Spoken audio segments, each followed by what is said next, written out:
देखिए, हमारे पीछे सम्राट चौधरी जी का तस्वीर लगा है और इनके साथ में जो है सम्राट अशोक का तस्वीर लगा है।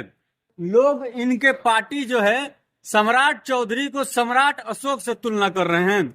वही सम्राट अशोक जो आज पूरे भारत में सम्राट अशोक अशोक चक्र जो लगता है पूरे अधिकारियों के सर पे, वो सम्राट अशोक का एक चिन्ह है और उन्हीं से इनका तुलना किया जा रहा है। लिखा हुआ है सम्राट चौधरी के राज में कानून का राज, शिक्षा का प्रकाश, उद्योग से विकास, हर चेहरे पर विश्वास।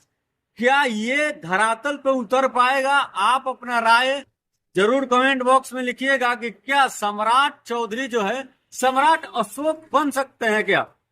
बहुत बड़ा बात लिखा हुआ है। आप अपना राय कमेंट बॉक्स में लिखिएगा। फिर मिलेंगे, तब तक के लिए जय हिंद।